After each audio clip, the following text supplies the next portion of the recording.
전국 순회 일정을 시작한 한동훈 비대위원장, 어제는 보수의 불모지라고 할 수 있는 호남을 갔습니다.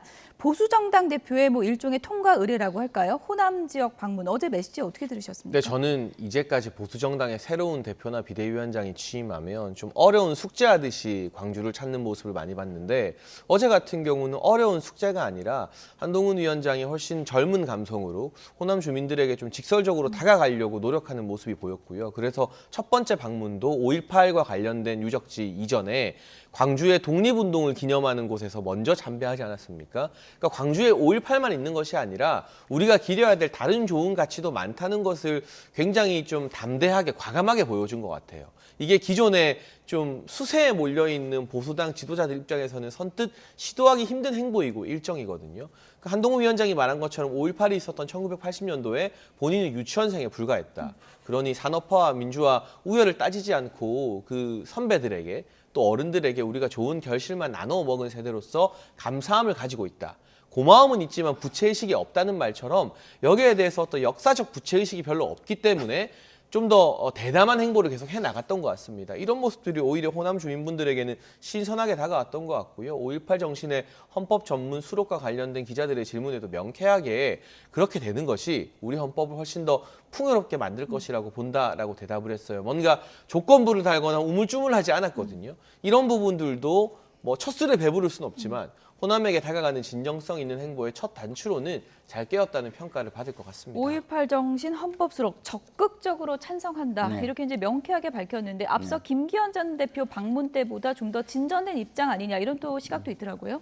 예, 저는 아주 명쾌한 언어를 사용하신 거에 대해서 박수를 보내드리고 싶고, 그다음에 어떤 지금까지 행보에 있어서 상당히 운동장을 좀 넓게 쓰는 듯한 행보를 보이는 거에 대해서 저는 굉장히 잘하시고 있다, 박수를 쳐드리고 싶습니다. 그리고 여기에 하나 더 바람을 보탠다면 결국은 중요한 건 외연 확장 아니겠습니까? 그렇죠. 근데 지금 이 한동훈 그 비대위원장의 운동장은 그 지지층의 운동장이에요. 그러니까 최지지층도 전부 다 끌어안지 못했던 비판적 지지까지 끌어안을 수 있는 운동장인데, 이걸 넘어서려면 윤석열 대통령의 울타리 그리고 지지층의 울타리를 넘어서 외연을 확장을 하셔야 돼요. 그러려면 지금 우리가 계속 이야기하는 지금 현재의 윤석열 대통령의 마치 그 같은 뭐랄까요, 일종의 패밀리 같은 그런 느낌에서 벗어나는 행보가 좀 있어야 된다. 그래야 중도층에서는 이것이 진정한 어떤 변화로, 그다음에 그 새로움으로 느껴질 것 같고요. 중도층이 지지를 하게 될 거라고 저는 생각합니다.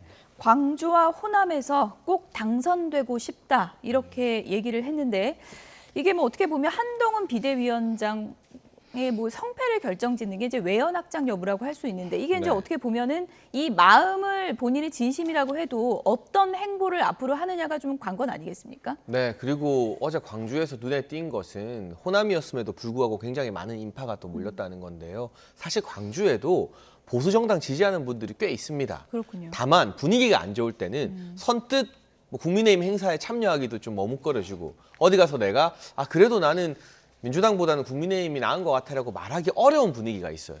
그런데 한동훈 비대위원장이 왔을 때 이 많은 분들이 현장에 나왔다는 건 저분들 다수가 당원이라 할지라도 좀 이전의 어떤 패배주의나 무력감에서 벗어나서 광주에서도 한동훈의 국민의힘이라면 우리가 이렇게 얼굴 내놓고 당원이라고 밝혀도 된다라는 그런 분위기가 조금 차오르고 있다는 뜻이거든요. 이게 외연 확장의 가능성이고, 한동훈 위원장이 여성표를 우리 당의 다른 정치인보다 좀 더 많이 가져오는 거 지표로 증명되었듯이 호남이나 충청에서도 이런 영향력을 계속해서 보여준다면 당연히 전국 선거에도 큰 힘을 끼치게 되겠죠. 그리고 제가 눈여겨본 건 어제 저 행사에 또 박은식 비대위원이 같이 갔었는데요. 호남 대한포럼 대표고 광주 출신의 이제 내과 의사이기도 하잖아요. 우리 국민의힘에서 호남 출신의 젊은 인재들 이렇게 적극 기용해서 한동훈 위원장과 함께 있는 모습을 계속 보여드리는 것도 호남의 민심을 차곡차곡 회복하는 데 좀 도움이 되는 방안 같습니다. 지역 일정을 하면서 지역별 맞춤 메시지를 전하고 있는 한동훈 비대위원장인데요. 어제 호남 방문 때는 이재명 대표 피습 사건 영향인지 몰라도 좀 과잉 경호를 하는 게 아니냐 이런 논란도 있었습니다. 그래픽을 좀 준비했는데 보여주시면 좋을 것 같습니다. 네, 저 왼쪽에 나오고 있는 저 사진인데요. 경찰 인력만 수백 명이 애워싸면서 물론 이재명 대표 피습 이후에 이제 이루어진 방문이기 네. 때문에 경호가 강화된 측면은 이해하지만 네. 그래도 좀 심했다 이런 내용 비판도 있는 것 같습니다. 글쎄요, 이게 뭐 보기에 따라 좀 다를 것 예. 같아요. 예. 사실은 저도 방송에서 제가 나름대로 쓴소리를 한다고 하잖아요. 그러면 이렇게 길 가다가 좀 약간 의견이 다른 사람들 분들을 뵈면 상당히 위축이 돼요. 사실은 이러다가 내가 좀 봉변을 당하거나 그러지 예. 않을까 이런 우려도 되고 그런 게 있거든요. 예. 그래서 특히나 이재명 당대표 피습 사건 이후라서 경찰 쪽에서 좀 과하게 신경을 쓴 부분은 있다고 생각합니다. 근데 이제 그것을 이제 당에서는 그렇게 요청하지 않았다고 하고 예. 그래서 뭐 어떻게 보면 또 이해해 줄 수 있는 부분도 있고 그렇다고 저는 충분히 이해할 수 있다고 생각하는데 좀 아쉬운 건 뭐냐면 그럼에도 불구하고 정치인은 숙명이 있어요. 뭐냐 그런 리스크도 떠안으면서 국민과 만나야 되는 또 숙명이 있거든요. 그걸 생각을 한다면 또 적극적으로 좀 너무 부담스러우니까 좀 안 보이게 좀 할 수 있는 방법이 없냐라고 해서 조금은 이거를 좀 보이지 않게 하는 어떤 묘를 찾을 수 있지도 않았을까 이런 부분은 살짝 아쉬운 부분은 있습니다. 빨간 마스크를 쓴 분들이 에워싸고 이렇게 같이 다니다 보니까 뭐 김남국 의원 같은 경우에는 뭐 벌써부터 무슨 대통령 놀이 아니야 뭐 이런 또 비판을 하기도 했는데 이게 국민의힘 자체적으로 이제 요청을 한 건 아닌 건 맞는 거죠? 네, 저희가 예. 경찰 경호를 최소화해달라고 오히려 요청했지만 예. 지방경찰청 입장에서는 혹여나 불미스러운 사태가 또 발생하면 그 책임을 져야 하기 때문에 경찰 병력을 더 많이 동원한 것 같고요. 저 마스크 쓰고 있는 청년 당원들은 자발적으로 나선 거죠. 저 국민의힘 공식 마스크이기도 하고요. 지금 김남국 의원이 다른 정치인에게 훈수 뜰 때인가 모르겠습니다. 저한테 고소한 사건도 제가 얼마 전에 무혐의로 깔끔하게 털어냈는데 본인 코인 관리나 잘하라고 하십시오. 네. 네. 어디 감히 김남국 의원 같은 사람이 정치에 대해 말을 할 자격이 있습니까? 아직도 세금 받는 걸 부끄러운 줄 아셔야지. 예.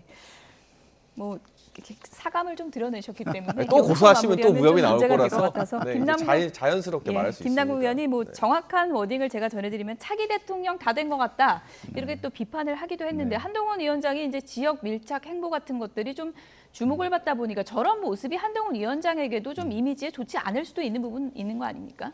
네, 사실은 이게 계속된다면 당연히 좋지 않을 거예요. 근데 어쨌든 제가 좀 아까 얘기한 것처럼 피습 사건 이후기 때문에 모두가 경계를 하고 있는 상황이라는 측면에서 이해할 수 있는 부분은 있다. 그렇지만 어쨌든 좀 더 그거를 대범하게 받아들였다면 조금 저거를 약간은 물리는 모습도 보여줬으면 더 좋지 않았을까 이런 아쉬움은 있지만 그렇다고 하더라도 뭐 충분히 이해는 저는 할 수 있는 부분이다 이렇게 생각을 합니다. 예. 그리고 좀 전에 우리 장해찬 최고께서 김남국 의원에 대해서 얘기했는데 표현이 조금 과한 면은 있지만 내용 면에서는 틀린 거는 없다고 저도 생각해요. 두 분이 오늘은 한 마음이신 겁니까? 아니 뭐 예. 이거는 모든 공인에게 저는 예. 일관되게 적용되는 저는 잣대라고 생각합니다. 예, 어쨌든 뭐 지금 이재명 대표 피습으로 많은 분들이 안타까워하고 이제 놀란 부분이 있기 때문에 정치인에 대한 경우가 어느 정도가 좀 적정한 건지 이건 정치권에서 좀 그쵸. 심도 있는 논의가 필요한 것 같고요.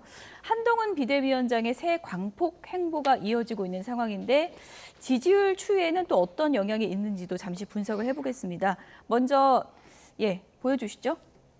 정당 지지도를 좀 보겠습니다. 국민의힘이 39%, 더불어민주당이 37%. 뭐 오차범위 내기 때문에 어디가 우위다 이렇게 말씀드릴 수는 없긴 한데요. 장해찬 전 최고위원님, 요즘 정당 지지도 추이를 보면은 민주당과 거의 이렇게 붙어 있는 경우가 상당히 많거든요. 그 추이를 어떻게 당에서 분석하고 있나요? 그러니까 사실 전반적으로 여론조사는 두 가지가 있는데요. 하나는 전화 면접이고 하나는 ARS죠. 전화 면접은 국민의힘이 계속 박빙이었고요. ARS에서는 좀 열세가 있었습니다. 근데 최근 들어서는 ARS 기반의 조사에서도 저희가 민주당을 이기거나 박빙으로 붙는 거예요. 예. 지금 보신 이 뉴시스 조사도 ARS 조사거든요. 기존에는 국민의힘에게 불리하게 나왔던 형태의 조사임에도 그렇군요. 불구하고 지지율이 조금씩 호조세로 들어서고 있다라는 건 아무래도 한동훈 비대위원장 효과라고 볼 수밖에 없고요. 컨벤션 효과가 확실히 있었다고 보시는 네, 거예요? 문제는 이 예. 컨벤션 효과가 지속적으로 계속 이어지도록 한동훈 비대위원장이 이슈를 주도해야 되는데 사실 신년 인사회로 당대표가 지방 다니는 게 이 정도 뉴스에 많이 나온 적이 별로 없을 겁니다. 그런데 한동훈 위원장은 이제 비대위 출범 초기이기도 하지만 가는 지역마다 뭐 넥타이를 푼다던가 의자 위에 올라선다던가 그런 일거수일투족이 화제를 많이 만들어내고 있지 않습니까? 그런 점에서는 굉장히 긍정적인 이슈 메이커 역할을 하고 있는 것 같아요. 조기 선대위 효과까지도 조금 보고 있는 그 예. 덕을 국민의힘이 누리고 있는 셈 같습니다. 대통령 지지율도 보여주실까요? 지금 뭐 여론조사 기간마다 조금씩 수치의 차이는 있는데 대통령 지지율이 최근 조사에서는 또 이렇게 소폭 오름세를 보이는 조사도 있거든요. 예. 어쨌든 국민의 입장에서는 한동훈 비대위원장이 뭐 열심히 한다고 해도 대통령 지지율 추이가 상당히 좀 변수가 될 수밖에 없잖아요. 그렇죠. 예. 그러니까 한동훈 비대위원장이 아까도 제가 얘기했지만 어쨌든 뭐 지지층 아니면 잠재적인 기대층에서는 운동장을 굉장히 넓게 쓰고 있다. 제가 이렇게 표현을 하는데 잘 하고 있는 게 맞습니다. 근데 그 층을 넘어서려면 소위 말해서 우리가 이제 끓는 점 내지는 임계점을 넘어서서 중도까지 이게 확장하려면 그리고 대선에서 48%를 대통령께서 얻으셨잖아요. 예. 거기까지 도달하거나 넘어서려면 제가 볼 때는 그 지금의 어떤 현 정권의 중간 심판 내지는 중간 평가로 그 표현되는 그것을 넘어설 수 있는 모습을 보여야 된다. 이 말씀 다시 한번 드리고요. 그러나 지금 현재 여야를 통틀어서 그래도 가장 변화의 노력을 보이는 신선한 모습을 보이는 정치인 하면 한동훈이라는 것에 대해서는 저는 이견을 달기는 좀 어려울 것이다. 이런 생각이 좀 듭니다. 네.